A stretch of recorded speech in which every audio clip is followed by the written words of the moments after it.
Thank you very much, President Heidi. And may I request that whatever the President might have said about Josiah, just forget it. I am here as a friend, and I'm here as a very proud member of the Hartford family.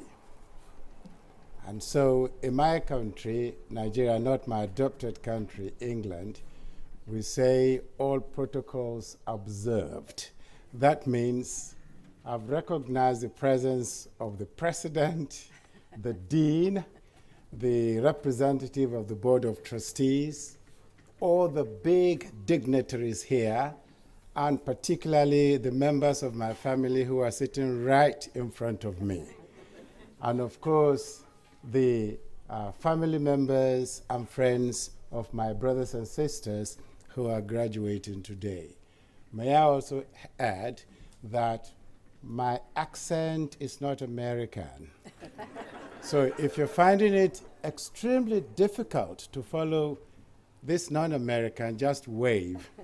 I will try and roll my words so that I will sound like an American. But I know I won't be an American.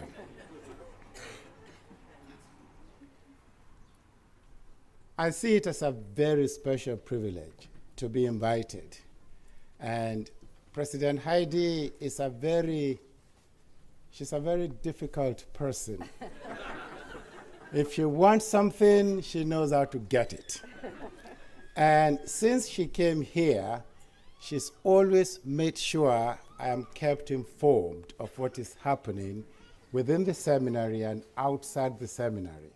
And so when this invitation came, I had no choice. I was actually meant to be in Namibia this weekend. And I said, well, this is my family, so I had to get the primate of Central Africa to represent me in Namibia due to the persuasive power of President Heidi.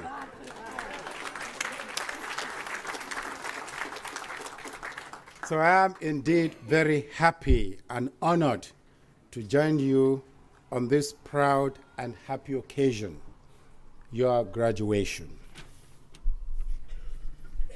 Graduates of the class of 2017, congratulations. You have worked hard to come to this momentous day, the conclusion of one chapter of your life and the beginning of a new chapter yet to be realized. What will you do with the next chapter of your life? How will the preparation you have received here shape the rest of your life? What difference will you make in the part of God's world where He may be sending you to after today's graduation? To begin with, I want to share the words of the glorious Quran about what actually constitutes what a good life is. And I'm quoting from the Quran. And I quote, "It is not righteousness that ye turn your faces towards east or west, but it is righteousness to believe in Allah and the last day, and the angels, and the book, and the messengers. To spend your substance," some translations have it as your wealth, "out of love for Him, for your kin, for orphans, for the needy, for the wayfarer, for those who ask, and for the ransom of slaves, to be steadfast in prayer and practice regular charity, to fulfill the contracts which you have made, and to be firm and patient in pain or suffering and adversity, And throughout all periods of panic, such are the people of truth, the Allah-fearing. That is Surah Al-Baqarah, verse 177. In a similar way, the Hebrew Scriptures and the New Testament summarize what God expects of those who are either Jews or Christians, the good life that God calls us to live. And I want to situate what the Bible says to a particular person. When Jesus was about 30 years old, he had his own graduation day. His studies were concluded. His public ministry about to begin. The first chapter was ending. A new and decisive chapter was about to begin. What was the first thing he did to look ahead? He went back to his Hartford Seminary, his home synagogue in Nazareth. And he looked back to the sacred writings that had shaped the life of his people and his own life. And Luke sums it up this way, and I quote, Jesus came to Nazareth, where he had been brought up, and he went to the synagogue, as his custom was, on the Sabbath day. And he stood up to read, and there was given to him the book of the prophet Isaiah. And he opened the book and found the place where it is written, the Spirit of the Lord is upon me, because he has anointed me to preach good news to the poor. He has sent me to proclaim release to the captives and recovering of sight to the blind, to set at liberty those who are oppressed, to proclaim the acceptable day of the Lord. St. Luke's Gospel, chapter 4, verses 16 to 19. Jesus Christ began his next chapter by looking back at his previous chapter. He charted the course of what he will do next according to what he had been taught in his home synagogue. Like I said, his own Hartford Seminary. What he had been taught about God and God's people and the world around him. He framed the narrative for his own life within the horizon set by the people of Israel and the God of Israel. He looked out at a world filled with poor, captive, blind, oppressed people. He lived at the confluence of the world's most powerful and violent nations. He lived in the crossfire of wars that his own people did not start and could not control. He lived under the oppression of a multinational empire whose soldiers kept a brutal order in his own land. He lived in a Middle East, not very different from the one we know today. He looked out at a world crying for liberation and salvation, mercy, love, and justice. He looked into the darkness and remembered the words of the prophet Isaiah. Jesus ought to know that the same Spirit of God was leading him to continue what Isaiah had begun, to bring the light of God's love and mercy to the darkness. He looked back for the vision and the inspiration to go forward into the next chapter of his life. We, Jews, Christians, and Muslims, look back to learn how to move ahead. We look back to God's revelation to learn what God expects of us in the days ahead. We look back to the deepest wells of our spiritual traditions to find the vision and strength and direction for our lives and future. Class of 2017, looking back, I ask you, what did you learn at Hartford Seminary? What will you be taking away from Hartford Seminary? Before you begin your next chapter or the next chapter of your life, let's consider for a minute what you have been taught here at Hartford Seminary the way I was taught 25 years ago. The pillars of a Hartford Seminary education are 3, and I want to be corrected if I have missed out any of the 3. 1, mutual and respectful dialogue between Jews, Christians, and Muslims. 2, international and national peacemaking. And 3, social justice for oppressed people. As we look around the world today, we may be tempted to think that mutual respect between religions, peacemaking, and social justice are losing the battle. The voices of disrespect and intolerance and hatred are loud and growing louder. The reality of wars without end presses upon us every time we watch the news.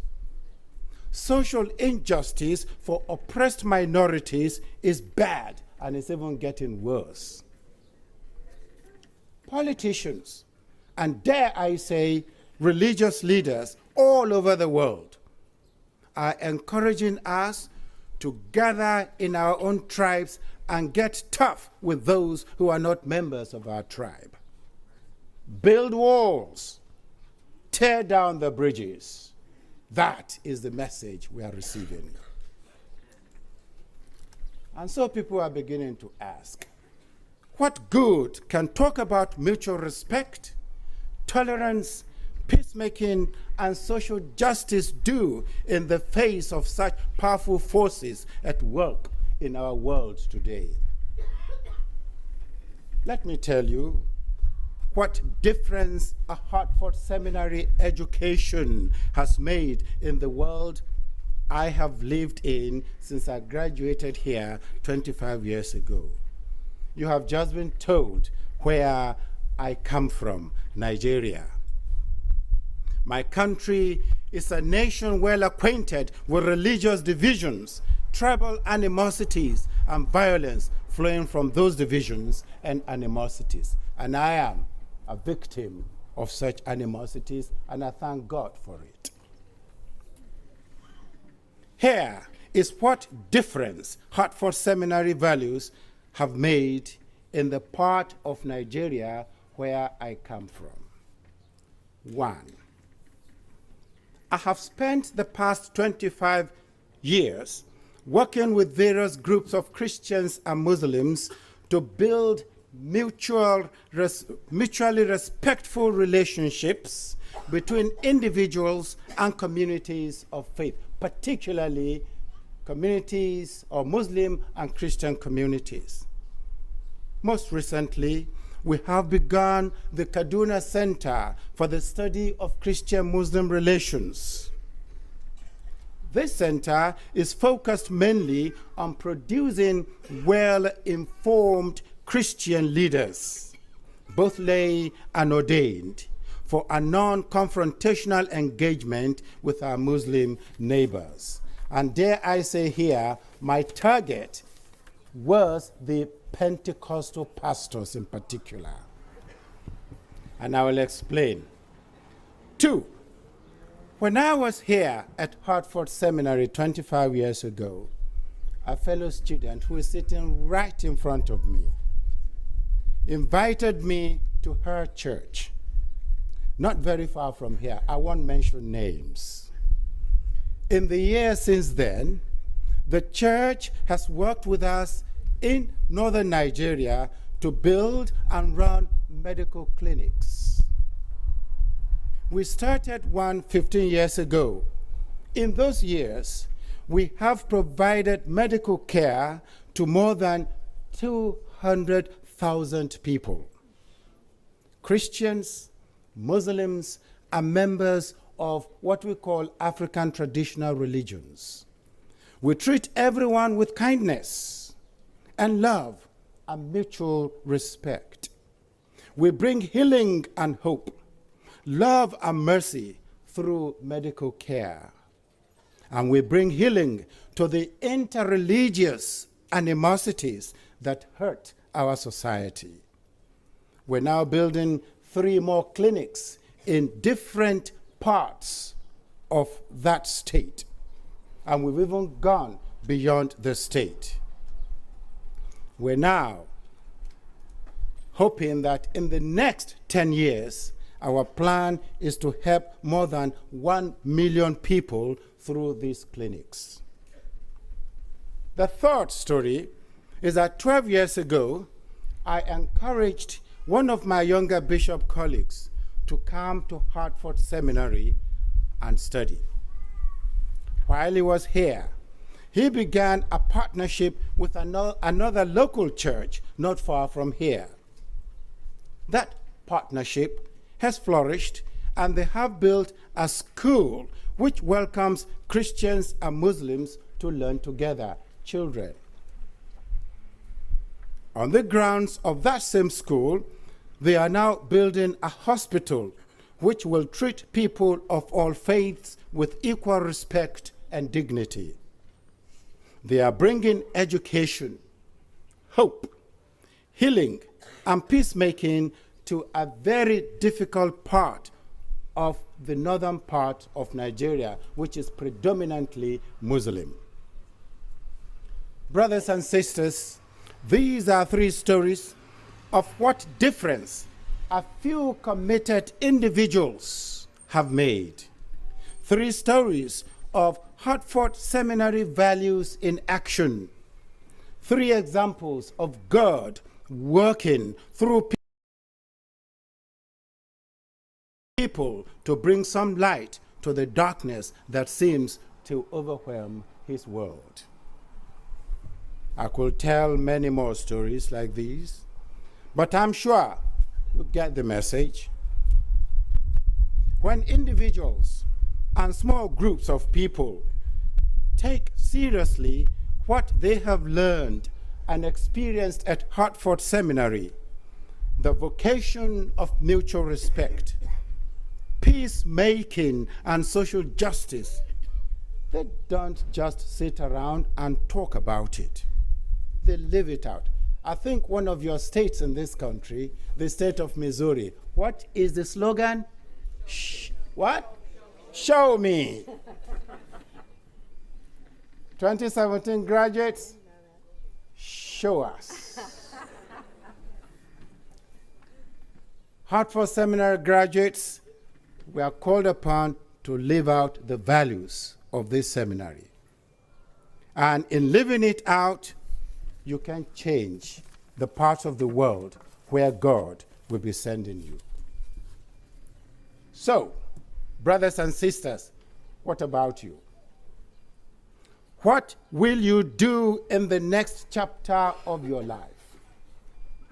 How will you take what you have learned here and apply it to the next chapter of your life? Only you can answer these questions. And the answer will be different for every one of you. What you learn here at Hartford Seminary probably won't enable you to make a lot of money, nukud, as the Arabs call it. But it can inspire and empower you to do something much more important. And what is it? To bring the light, love, mercy, and goodness of God to a dark and a hurting world. If I may ask you to remember the words of the glorious Quran we started with, God is calling you to, and I quote, spend of your wealth or substance, al-mala. out of love for him, for your kin, for orphans, for the needy, for the wayfarer, for those who ask, and for the ransom of slaves. Hartford Seminary class of 2017. Will you give your wealth of knowledge, your wealth of energy, your wealth of time, your wealth of love to share with the orphans, the poor, the wayfarer? Will you devote your time and talent and treasure to set slaves free? Will you be people of al-haq, people of the truth? If you will say yes to God's call, you will and you can change the world. There is much fear of different faith groups in our world today, both here in the United States and all over the world. And I testify to that because, as you've been told, I cover 186 countries. And I spend over 180 days out of the United Kingdom every year. So there is much fear of different faith groups in our world. Hatred, disrespect, and violence, as you know, follow closely behind. You, brothers and sisters, graduating today, you can be a voice for respect and understanding and tolerance and love. Understanding is the key word. With due respect to my professor who is still here, Mahmoud Ayub. Surah Al-Hujra, that is chapter 49, and verse 13 of the Quran makes it very clear why we are different. The Quran says, we have created you from a single male and female. And it goes on to say, and made you. Different word there. Created. The second word is, we've made you into nations and tribes, that you may do what? Understand or know each other. Very important concept. Lita'arafu, that we may understand each other. We need that understanding, and that is the source of education. And that is what you are going out with. There are millions of hopeless and helpless people living in refugee camps, living in famine, living in constant fear.